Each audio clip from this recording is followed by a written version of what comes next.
হরে কৃষ্ণ বন্ধুরা, 2024 সালে আর কবে পড়েছে দুর্গাপুজো, আর আমরা আজকে জেনে নেব পঞ্জিকা অনুসারে সঠিক সময়সূচি এবং এবছর মা দুর্গার আগমন ও গমন কোন বাহনে হচ্ছে এবং তার ফলাফল আমরা মর্তবাসীরা কি ভোগ করতে চলেছি। আর অনেক বন্ধুদের মনে আর এরকম সংশয় রয়েছে, এবছর অর্থাৎ 2024 সালে 1431 বঙ্গাব্দে দুর্গাপুজোর মহা অষ্টমী ও মহানবমী তিথি কি একই দিনে পড়েছে বন্ধুরা? তাহলে মহা অষ্টমীর অঞ্জলি কখন দেয়া হবে? বন্ধুরা, এই সকল প্রশ্নের উত্তর আমি আজকের এই ভিডিওর মাধ্যমে আপনাদের ঘরে দেব।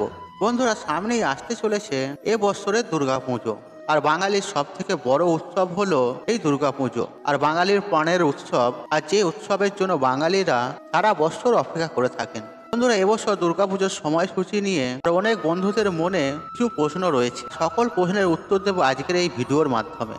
তার সাথে সাথে আমিও এটিও জানিয়ে দেব যে মা দুর্গা এই বৎসরে পঞ্জিকা মতে কিসে আগমন করছে এবং কিসে গমন করছে, তার ফলাফল স্বরূপ আমরা ভারতবাসীরা কি ভোগ করতে চলেছে। আর মা দুর্গার আগমন ও গমন তার ফলাফল নিয়ে আর বাঙালি সমাজে বহু লোককথা প্রচলিত আছে। আর এই বিষয়ে রীতিমতো চিন্তিত থাকে ভক্তরা, কারণ বন্ধুরা, হিন্দু শাস্ত্র অনুযায়ী আর মা দুর্গার আগমনে ও গমনে বাহনের উপরে নির্ভর করে আর মর্তলোকের সারা বছর কেমন ভাবে কাটবে। আর আশ্চর্যের কথা হলো যে প্রত্যেক বছর মা দুর্গার আগমন ও গমন বাহন বদলে বদলে যায়, কারণ হিন্দু শাস্ত্র অনুযায়ী সপ্তমী রবি ও সোমবার হলে দেবীর বাহন হবে গজ বা হাতি, সপ্তমী শনি বা মঙ্গলবার হলে দেবীর বাহন হবে ফটক বা ঘোড়া, সপ্তমী বৃহস্পতি বা শুক্রবার হলে দেবীর বাহন হচ্ছে তোলা বা পালকি, সপ্তমী বুধবার হলে দেবীর বাহন হচ্ছে নৌকা।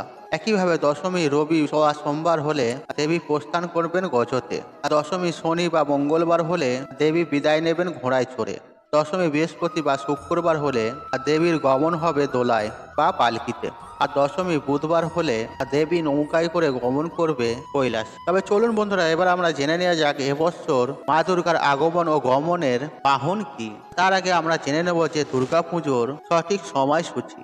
2024 সালে দুর্গাপুজোর মহালয়া পড়েছে 2রা অক্টোবর 2024 বুধবার, বাংলার 15ই আশ্বিন 1431 বুধবার দিন। আর দুর্গাপুজোর মহাপঞ্চমী পড়েছে 21শে আশ্বিন ইংরাজির 8ই অক্টোবর মঙ্গলবার দিন।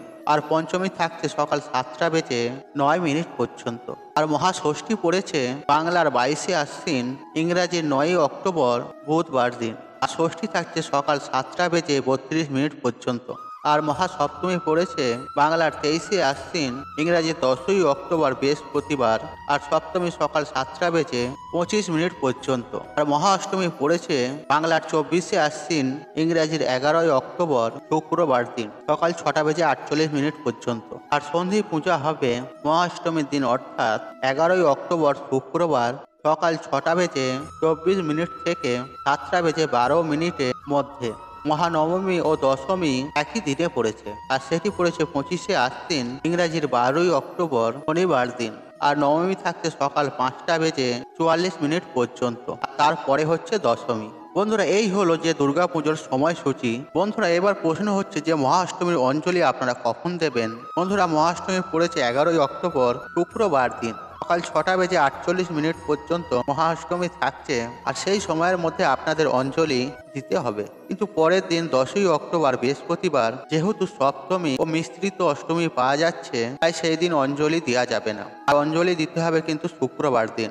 আর শুক্রবার দিন যেটি অষ্টমী আছে সেটি নবমী মিশ্রিত অষ্টমী, আর যার মধ্যে অঞ্জলি দেওয়া বেশি ভালো হবে। বন্ধুরা, এবার আমি আপনাদেরকে বলে দেবো যে এবছর 2024 সালে মা দুর্গার আগমন ও গমন কিসে এবং তার শুভ কি অশুভ ফলাফল। বন্ধুরা, যেহেতু 10ই অক্টোবর সপ্তমী পড়েছে বৃহস্পতিবার, তাই বন্ধুরা শাস্ত্র অনুযায়ী তাই মায়ের আগমন দোলা বা পালকিতে। আর অন্যদিকে 12ই অক্টোবর আর শনিবার পড়েছে বিজয় দশমী, আর সেই কারণে পুত্র কন্যা নিয়ে কৈলাসে ঘোড়া বা আর ঘটকের পিঠে আসীন হয়ে ফিরে যাবেন মা দুর্গা।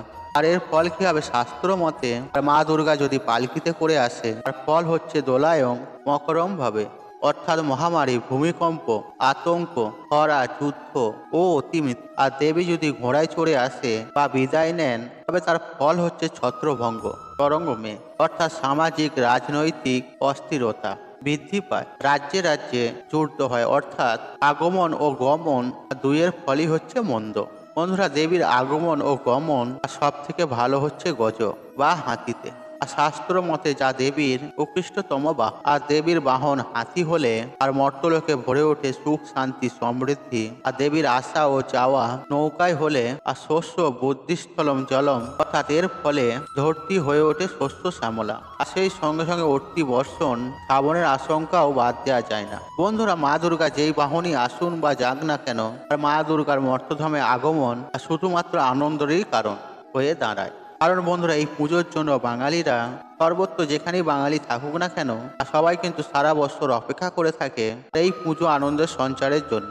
তার সাথে সাথে একটি পুজোর সাথে বহু মানুষের ব্যবসা, বহু মানুষের উপার্জন এবং কি বহু শিল্পীদের শিল্প এবং বহু শ্রমিকের দিন মজুরি আটকে থাকে। তাই বন্ধুরা, বাঙালি মানুষের পুজো শুধুমাত্র আনন্দ নয়, অর্থনৈতিক ব্যবস্থাকেও মজবুত করে। আর প্রচুর প্রচুর মানুষ এই কয়েকটা দিনে যা অর্থ উপার্জন করে, আর সেটা তার সারা বছরের 30% অর্থ। তাই মা সর্বদাই সন্তানদের মঙ্গল চান, আর মায়ের হাত সর্বদাই সন্তানদের আশীর্বাদের জন্য। তাই বন্ধুরা, দুর্গাপুজোয় মা দুর্গার আগমন ও গমন নিয়ে চিন্তিত হবেন না। আর দুর্গাপুজো আসছে, আপনারা আনন্দ ফুর্তি করুন এবং কি পরিবারকে নিয়ে মায়ের দর্শন করুন, সুখ শান্তিতে জীবন কাটান। বন্ধুরা, আশা করছি এই ভিডিওটি আপনাদের ভালো লেগেছে। তাহলে ভিডিওতে একটি লাইক করুন, একটু কমেন্ট করুন, শেয়ার করুন এবং বন্ধু বান্ধব আত্মীয়জনদের সাথে শেয়ার অবশ্যই করুন। মনে রাখবেন, আপনার একটি শেয়ার অনেক মানুষকে উপকৃত করে তুলতে। আর আপনি যদি আমার চ্যানেল নতুন হয়ে থাকেন, তাহলে চ্যানেলটি অবশ্যই সাবস্ক্রাইব করুন, পাশে থাকেন অন রাখুন। কারণ নিত্য নতুন ভিডিও সবার আগে দেখার জন্য ঈশ্বর আপনার মঙ্গল করুক। আপনি সুস্থ থাকুন, নিরোগ থাকুন, আপনার দিন মঙ্গলময় হোক। হরে কৃষ্ণ কৃষ্ণ কৃষ্ণ হরে হরে।